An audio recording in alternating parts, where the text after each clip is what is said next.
What's the one thing that you own that you should really throw out? Oh, God, my pessimism.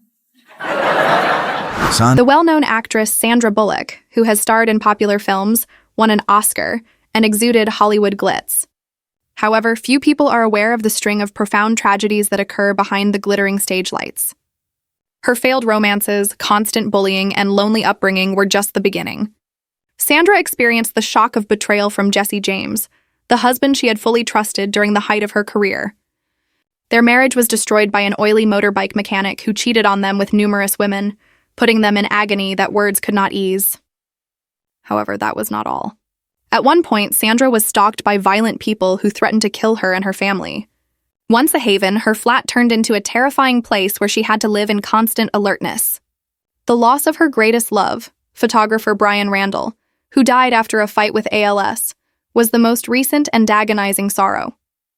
Sandra had to face deep grief as a result of this loss, but it also gave him incredible inner strength. The traumas of loss, treachery, and threats molded Sandra Bullock into a strong woman, leaving everyone in wonder and asking what has sustained her throughout it all.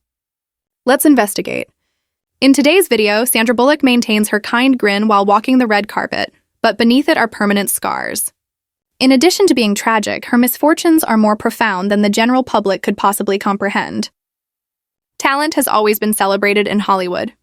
Even though Sandra Bullock's career took off, with Oscars, big-budget movies, and glamorous red carpet appearances, her heart was gloomy. Sandra is shown on stage with her award in hand and a dazzling smile. But nobody is aware of the tremendous agony that exists inside. Because of the tragedy's depth, Sandra came to the realization that material prosperity could never make up for betrayal. Lonely evenings of tears, the sense of deceit, and losing faith in the person she had loved deeply. Sandra Bullock, 61, sat by herself in a small room of her Los Angeles estate, the oak floor streaked with gentle, fuzzy sunshine that streamed through the draperies. She gazed at the rose-filled garden, but no amount of pink could make the wounds of the past go away in her mind. As though talking to herself, she muttered. Sandra Bullock described taking her adoptive kid to Jesse James's motorcycle store, West Coast Choppers in Long Beach in the winter of 2003. I've never told anyone this, but today I think I'm brave enough. There. He got a tour from Jesse James, a rough-and-tumble mechanic who gained notoriety from the television program Monster Garage. It was regarded by many as one of Hollywood's most unsuitable marriages. A mechanic smeared in grease next to a red carpet celebrity. Sandra never imagined that a fortuitous meeting would alter her life, and she always believed in that love. Sandra got a missed call from Jesse following the visit.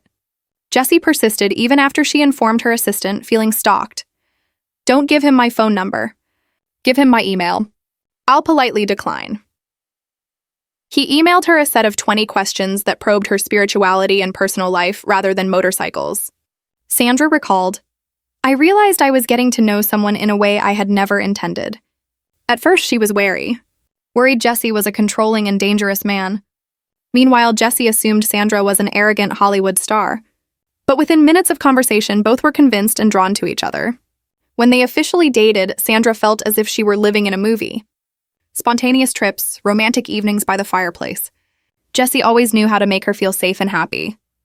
He made me forget all my worries, Sandra said, eyes lighting up with a hint of joy. I felt loved in a way I had never experienced before. Soon after, he proposed with a classic 1910 Tiffany diamond ring. They planned a secret wedding.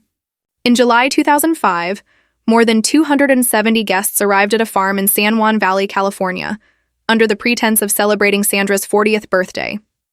In reality, it was the wedding. Sandra wore satin cowboy boots and the wedding ring crafted by her own hands. The couple even planned a cross-country honeymoon but had to cancel due to paparazzi intrusion. The day they married, July 2005, was a moment Sandra thought would mark an eternal beginning. I looked at Jesse standing there, my heart about to burst. I thought, I will spend my life with this man. My son held my hand. I smiled, feeling peaceful. I thought nothing could break this happiness. Jesse already had 3 children from previous relationships, and Sandra quickly took on the role of stepmother when Jesse's ex-wife, Janine Linda Mulder, went to prison in 2008. Sandra and her husband cared for his daughter, Sunny. By the end of 2009, Jesse gained full custody, and Sandra assumed full responsibility as a mother. You don't need to give birth to have a family. We are all one big family, she shared with Harper's Bazaar. Sandra never expected anything different. In 2010, Sandra stood on the Oscar stage for her win in The Blind Side. Jesse appeared in a sharp suit, tears in his eyes as he watched his wife honored, repeatedly praising her. She's beautiful. She's amazing. Sometimes I can't even breathe looking at her. On the red carpet, it seemed the perfect pinnacle of an ideal marriage. But darkness always lurks behind the light. Just 10 days later, In Touch Weekly broke shocking news. Jesse had cheated. Sandra recalled the first signs she deliberately ignored. Strange messages, late-night calls, little lies. I told myself, maybe I'm imagining things. But the unease kept growing. Sometimes I woke in the middle of the night, heart racing, asking, is there something wrong I haven't seen? Everything collapsed when the truth came out. Jesse James had cheated, notably with Michelle Bombshell McGee, whom he maintained a relationship with while Sandra was filming The Blind Side. Sandra remembered discovering it, reading the messages while trembling, heart torn apart. Being betrayed isn't just painful, she whispered. It's a complete devaluation, being entirely deceived. I asked myself, why me? Why the kids? Sandra then endured months of bitter sorrow. She spoke of crying alone in her room, nights holding her adopted son, Louis, telling him, "We'll be okay, my love. I'll keep you safe from all harm." However, the fact that she had fully trusted made the anguish much more terrible in her heart. Jesse, he took away my tranquility. I still loved him, though. How cruel. Sandra exhaled in a shaky voice. 2 additional women came forward in the weeks that followed, accusing Jesse James of having an affair, one of which lasted for 2 years. Jesse went into rehab because of personal problems and constant public criticism. Sandra Bullock, though, was unable to pardon him. She formally filed for divorce in April 2010, ending the last phase of her 5-year marriage. In January of that year, Sandra startled everyone by announcing that she had adopted a boy, Louis Bardau, while the world was still reeling from the scandal. At first, Sandra and Jesse intended to hide the adoption until after the award ceremony, but Sandra decided to raise him by himself following their divorce. Her words, "I was very sad and scared." In addition to the infidelity, Sandra had to learn to get back up in the months that followed. But James was also involved in scandals affecting his personal reputation. He had once posed in a Nazi salute and worn a German military hat, which he claimed was a joke, not racially motivated.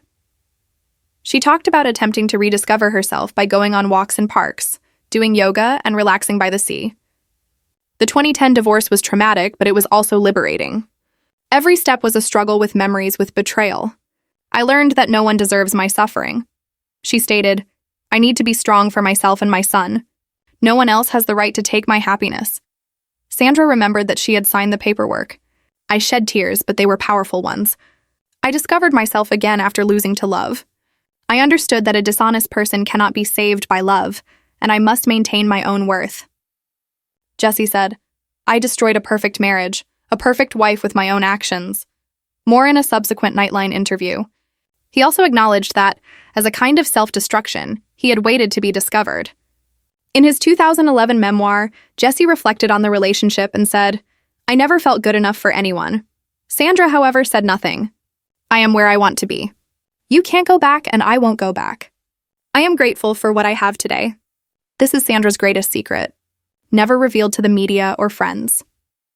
Jesse's treachery went beyond simple infidelity, as she only subtly indicated years later. In every way, he lied to me. Sincerity, deference, and even assurances that we would start a family together. I used to believe that I could forgive, but I've come to the realization that sometimes it requires forgetting oneself. Sandra turned a humiliating collapse into a path of rebirth while juggling her great job and raising 2 children alone. But the next challenge came after the tumultuous divorce. Sandra Bullock can still clearly recall every instance in which terror entered her day-to-day existence. She recalled in a faint, tremulous voice, "There were nights when I didn't dare open the windows or go outside for fear that someone was observing me." The first incident happened in 2002, when she was harassed by a guy with schizophrenia named Thomas James Weldon. Fame brought glamour, but also danger she had never imagined. Weldon called often and sent faxes and letters. After Sandra requested and was granted a temporary restraining order, Weldon persisted in following her for years after it ended, recalling, I felt trapped in an invisible cage. Every phone ring made my heart jump. When 45-year-old Marcia Diana Valentine attempted to assault Jesse James outside of his Orange County home in 2007, tragedy struck once more. I ran out and shouted, "Get out!" Sandra remembered. This is not your place. But she still tried to rush in. My heart felt like it stopped. Valentine was later arrested and sentenced to 3 years probation. But the most terrifying incident was in 2014. On the night of June 8th in her luxurious Los Angeles mansion, Sandra awoke to strange noises. Stepping into the hallway, she froze, seeing an intruder with a notebook, photos, and obsessive love letters. He was later identified as Joshua James Corbett, a stalker who had been following her for years. The moment of facing danger inside her sanctuary became a midnight nightmare.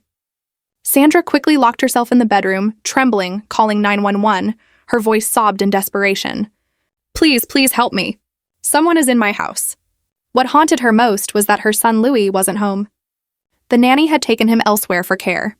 Sandra admitted, "If my son had been home, I would have run into his room and it would have changed our fate forever."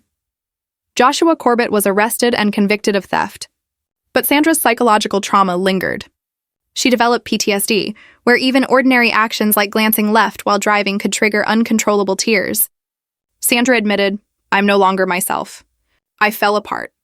She sought eye movement desensitization, reprocessing, and EMDR therapy, all of which are frequently used for trauma survivors and veterans, to address the trauma. Sandra closed her eyes, grasped the vibrating gadgets, and relived every harrowing moment of the night of the break-in. A stranger's shadow, and the sound of doors slamming together with recollections of dangerous previous relationships and the causes of instability in childhood. Because that feeling is the most familiar to me, I realize that I frequently surround myself with harmful people and situations, she said.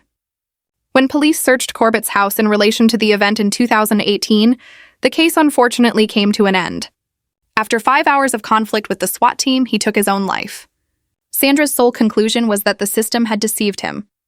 She revealed years later that this was still one of the worst times in her life. When Sandra's most treasured love also failed, fate taunted her once more.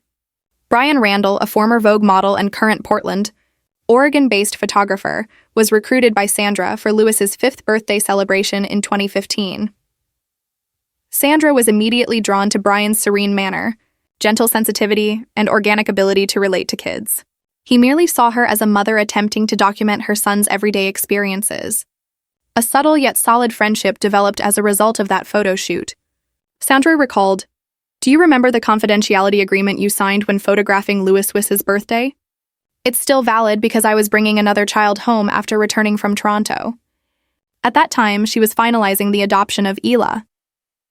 Rather than stepping back, Brian stayed and accompanied Sandra from the very beginning, showing patience and sincerity.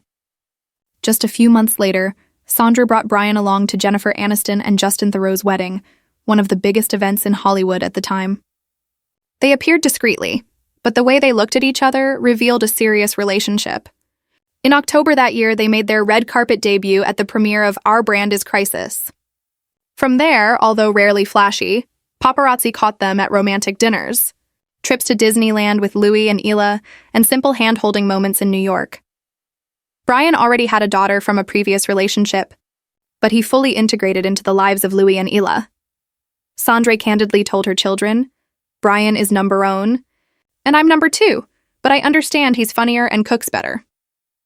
When Sandra's father, John W. Bullock, passed away in 2018, Brian quietly posted a simple yet respectful tribute. "As a father, sir, and a World War II veteran, we thank you for your service." During the COVID-19 pandemic in 2020, Sandra, Brian, and the children donated 6,000 K95 masks to Los Angeles healthcare workers. Brian wrote on Instagram, "The kids wanted to give 6,000 masks to frontline heroes." It was all uttered by Louis and Ela. They led a modest, quiet, yet close-knit household. The fact that Sandra and Brian never felt the need to be married was what made their relationship special. She brushed down engagement rumors when they arose in 2016. "I can demonstrate my devotion as a mother and a partner without a piece of paper." Despite everything, Sandra Bullock and Brian Randall appeared to have a strong bond. They demonstrated that love and family are based on friendship, respect, and patience, rather than position or formality, by leading modest, secluded but safe lives. In 2021, Sandra Bullock referred to Brian Randall as the love of her life on the Red Table Talk Show, acknowledging that they weren't always in agreement. Sandra had different opinions from Brian, who was a devoted Christian. However, those disparities taught them to listen, make concessions, and provide a loving, if flawed, home for their children. That love remained unwavering in the face of adversity and didn't require complex ceremonies. Sandra declared in March 2022 that she will retire from acting while promoting the movie The Lost City.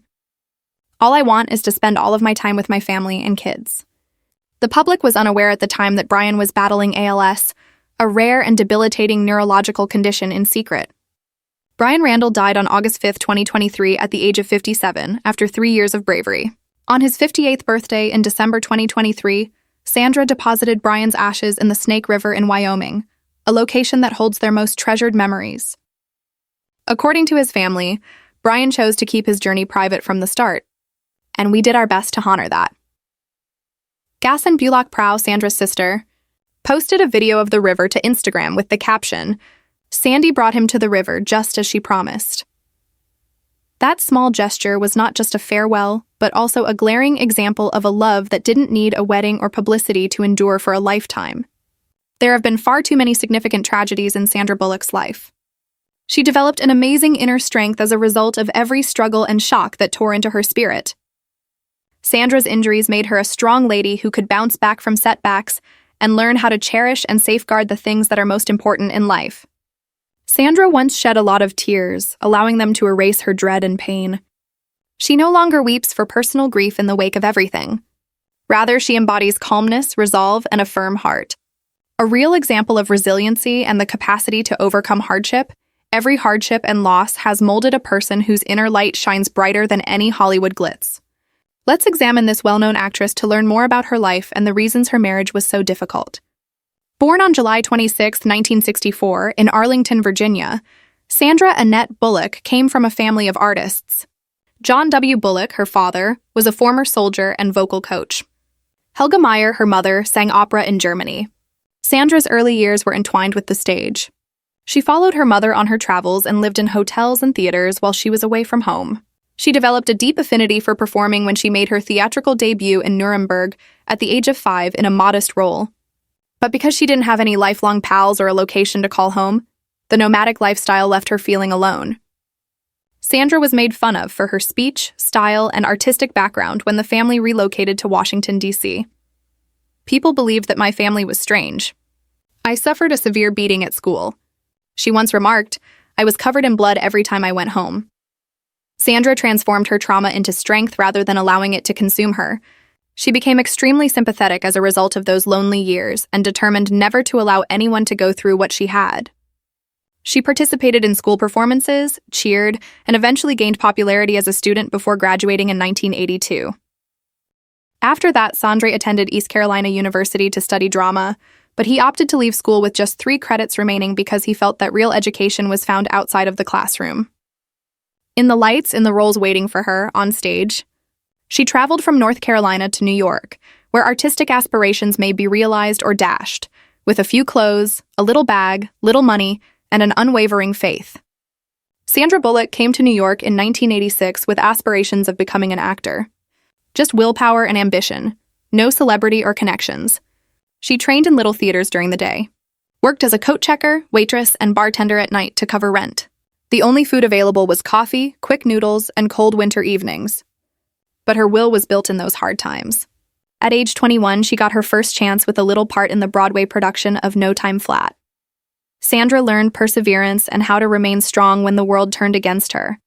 Even in the face of early cinematic disasters like Hangman, 1987, and Who Shot Pat, 1989. She was cast as the lead in the sitcom Working Girl in 1990, but the production was a rapid failure. However, that was her first Hollywood lesson. She replied that beggars are unable to make a decision. Her innately endearing performance progressively gained recognition thanks to supporting parts in Love Potion No. 9, 1992, and Demolition Man, 1993. However, Speed was the actual breakthrough in 1994. Her genuineness and enthusiasm won over director John Diont and Keanu Reeves during the straightforward audition, which involved only a chair and a paper plate for a driving wheel. She went from being an unknown actress to an A-list star overnight when the movie's $350 million in box office receipts were announced. Films like Miss Congeniality, 2000, 2 Weeks' Notice, 2002, and The Proposal, 2009, demonstrated her versatility and ability to succeed in both action and romantic comedy, following hits like While You Were Sleeping, 1995. From a chilly New York apartment and overlooked parts, Sandra Bullock rose to become America's love interest, a generational icon, and a Hollywood mainstay in less than 10 years. With The Blind Side, 2009, Sandra achieved a new high and won the Academy Award for Best Actress. Her ability to achieve artistic heights beyond romantic comedy or action was demonstrated by the $39 million blockbuster. Then came the 2013 Gravity Challenge, which required physical stamina, blood, and sweat. Despite suffering from hip dislocations and bruises from spending 10 hours a day hanging in a gigantic light box, she performed admirably as a lone astronaut in space. The character was transformed into a work of technical mastery and interior depth by her personal suffering and experience. Sandra continued after that. She made $297 million from Ocean's 8, 2018, and Bird Box, 2018, which became a worldwide sensation after achieving 80 million views in its first 4 weeks on Netflix. Sandra became one of Hollywood's highest-paid actresses when her cumulative box office receipts surpassed $5 billion. Interest in taking over streaming services and movie theaters. Sandra Bullock dominated every genre and reached the pinnacle of every success. From exciting action films to endearing romantic comedies, from huge space sagas to ordinary tales. Sandra Bullock had a complicated personal life while having a successful career.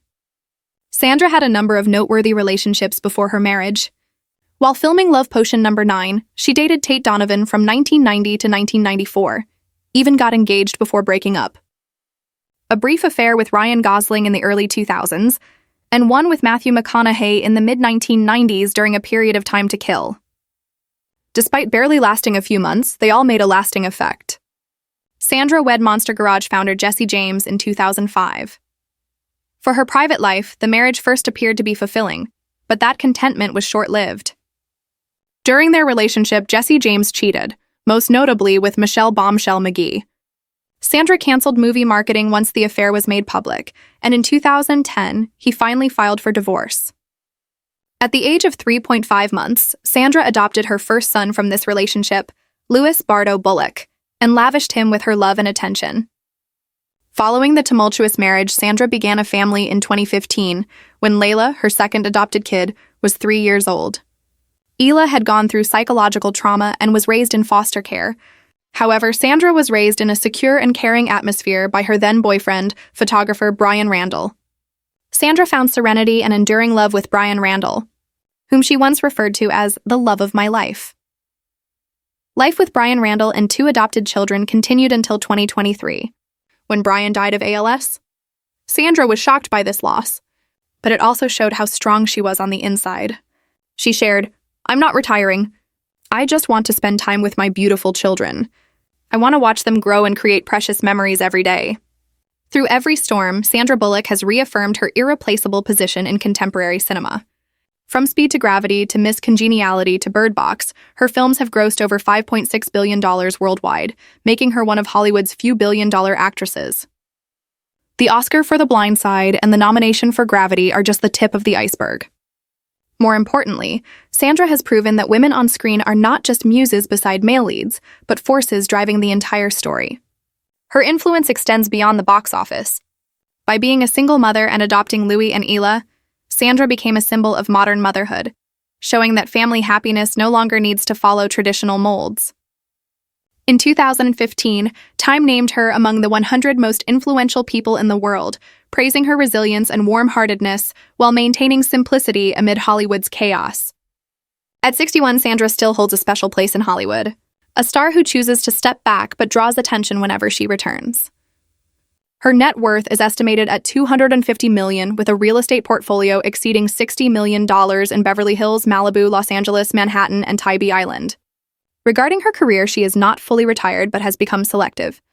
2 major upcoming projects include Practical Magic 2, the sequel to the classic film with Nicole Kidman, filming in England in summer 2025, and a new romantic thriller with Keanu Reeves from Amazon MGM Studios, marking a reunion after Speed and the Lake House. Meanwhile, through Forest Films, Sandra continues producing multiple projects behind the scenes. She maintains strict discipline in fitness and diet, rarely appearing publicly. But every appearance radiates resilience and charm. After all losses, betrayals, and life challenges, Sandra Bullock's legacy is measured not just in wealth or Oscars, but in dignity, self-respect, and enduring inner strength. A simple, stable lifestyle coupled with quiet love for her family is the clearest proof of the lasting value of the woman once called America's sweetheart. So, what is Sandra Bullock's greatest legacy? Her dazzling on-screen successes, or the extraordinary strength she maintains in private life? Through every challenge, Sandra stands firm, a living testament to resilience, showing that true happiness lies not in titles or trophies, but in safety, love, and the enduring values she cherishes for life. Thank you for following Sandra's story, and don't forget to subscribe to discover more inspiring tales.